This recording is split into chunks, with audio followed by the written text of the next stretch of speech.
আসসালামু আলাইকুম ভিউয়ার্স, আশা করি সকলেই ভালো আছেন। এই যে বাংলাদেশ ক্রিকেট দল কখন কি করতেছে কোনো ঠিক ঠিকানা নেই। বাংলাদেশের মাটিতেই বাংলাদেশকে হোয়াইট ওয়াশ করলো টি-20 ফরম্যাটে ওয়েস্ট ইন্ডিজ ক্রিকেট দল। অথচ এই বাংলাদেশ এই প্লেয়ারগুলোই গত কয়েক মাস আগে অন্যের মাঠে শেখ জায়েদ ক্রিকেট স্টেডিয়ামে আফগানিস্তানকে টি-20তে হোয়াইট ওয়াশ করলো বাংলাদেশ। আফগানিস্তানের মতো টিমকে টি-20তে হোয়াইট ওয়াশ করলো বাংলাদেশ। এই মাত্র কয়েক মাস পরে নিজের মাটিতেই হোয়াইট ওয়াশ হয়ে গেল বাংলাদেশ ওয়েস্ট ইন্ডিজের বিপক্ষে। বাংলাদেশ বনাম ওয়েস্ট ইন্ডিজ তৃতীয় টি-20 ম্যাচ, 3টি টি-20 ম্যাচের মধ্যে 3টিতেই জয়লাভ করেছে ওয়েস্ট ইন্ডিজ ক্রিকেট দল। 3টি ম্যাচেই অবশ্য চট্টগ্রামে হয়েছে, তো 3টি ম্যাচেই হেরে গিয়েছে বাংলাদেশ। 3 নাম্বার টি-20 ম্যাচে বাংলাদেশ প্রথমে ব্যাটিং করেছে,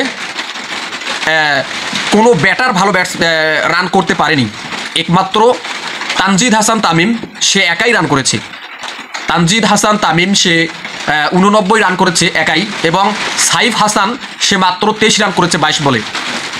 এই দুটি প্লেয়ার ছাড়া আর কোনো প্লেয়ার রান করতে পারেনি বাংলাদেশের হয়ে। তো বাংলাদেশ সর্বমোট রান করেছে 150 রান। আমরা জানি যে চট্টগ্রামের মাঠ হচ্ছে যে মিরপুরের মতো বোলিং পিচ না, এটা হচ্ছে ব্যাটিং পিচ।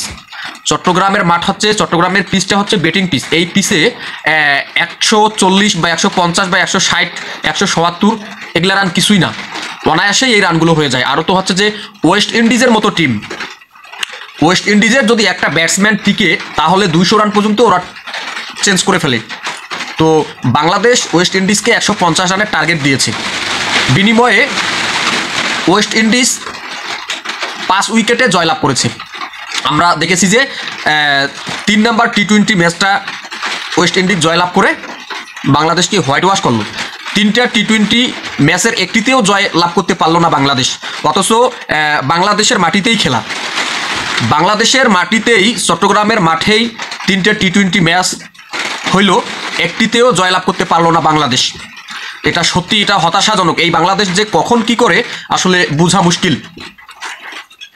এই মাত্র 1 থেকে 1.5 মাস আগেই আফগানিস্তানকে টি-20তে হোয়াইট ওয়াশ করলো, আর এখন এই 1-1.5 মাসের মাথায় ওয়েস্ট ইন্ডিজের বিপক্ষে বাংলাদেশ টি-20তে হোয়াইট ওয়াশ হলো।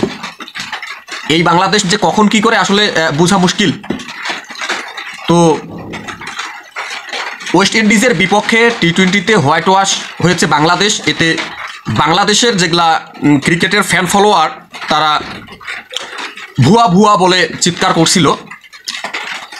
আসলে এটা বলারই কথা যে বাংলাদেশের মাটিতে ওয়েস্ট ইন্ডিজের মতো একটা টিমের কাছে টি-20তে বাংলাদেশ হোয়াইট ওয়াশ হলো, এটা ভুয়া ভুয়া বলাটা একেবারে 100% উচিত। তো আমরা জানি যে ড্যারেন সামি ওয়েস্ট ইন্ডিজ টিমের বর্তমান হেড কোচ। ড্যারেন সামি অবশ্য বাংলাদেশ ক্রিকেটকে অনেক ভালোবাসে, বাংলাদেশের ফ্যান ফলোয়ারদের অনেক সে ভালোবাসে, পছন্দ করে।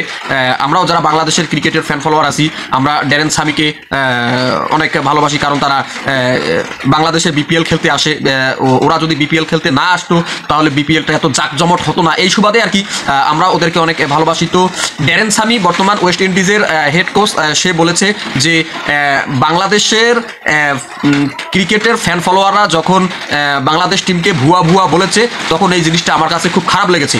ড্যারেন সামি, তোমার কাছে খুব খারাপ লেগেছে, কিন্তু তোমার কাছে যে বাংলাদেশ ক্রিকেট দল টি-20 ফরম্যাটে হোয়াইট ওয়াশ হলো, এটা তো আমাদের কাছে অনেক খারাপ লেগেছে। আমরা যে ভুয়া ভুয়া বলেছি, এটা কি এমনি বলেছি? এমনি তো বলি নাই, এটা আমাদের কাছে অনেক খারাপ লেগেছে। আমরা দেখেছি যে আফগানিস্তানকে হোয়াইট ওয়াশ করলো বাংলাদেশ টি-20 ফরম্যাটে, আর 1-1.5 মাসের মাথায় বাংলাদেশে হোয়াইট ওয়াশ হলো ওয়েস্ট ইন্ডিজের কাছে, বাংলাদেশেই বাংলাদেশ হোয়াইট ওয়াশ হলো। এ কারণেই আমরা ভুয়া ভুয়া বলেছি, আমাদের অনেক কষ্ট লাগে। আমরা আসলে বাংলাদেশ ক্রিকেটকে মনে প্রাণে ভালোবাসি, এজন্যই আমরা ভুয়া ভুয়া বলেছি। আর ড্যারেন সামি বলেছে যে এই ভুয়া ভুয়া বলাটা নাকি ওর কাছে অনেক খারাপ লেগেছে। খারাপ লাগারই কথা, আর আমরা যে বলেছি ভুয়া ভুয়া, এটা 100% ঠিক বলেছি। তো দর্শক, আসলে এই বাংলাদেশের কোনো রুলস বা কোনো শিডিউলস বা কোনো ব্যালেন্স টিম টুম এখনো কিছুই হতে পারেনি। এই বাংলাদেশ কখন কি করে আসলে কোনো ঠিক নাই। ওখানেই হোয়াইট ওয়াশ করতেছে, আবার ওখানেই হোয়াইট ওয়াশ হচ্ছে। শেখ জায়েদ ক্রিকেট স্টেডিয়ামে বাংলাদেশ হোয়াইট ওয়াশ করলো আফগানিস্তানকে। নিজের মাটিতেই হোয়াইট ওয়াশ হলো ওয়েস্ট ইন্ডিজের বিপক্ষে। লজ্জাজনক, এটা আসলে বাংলাদেশ ক্রিকেট টিমের জন্য লজ্জাজনক।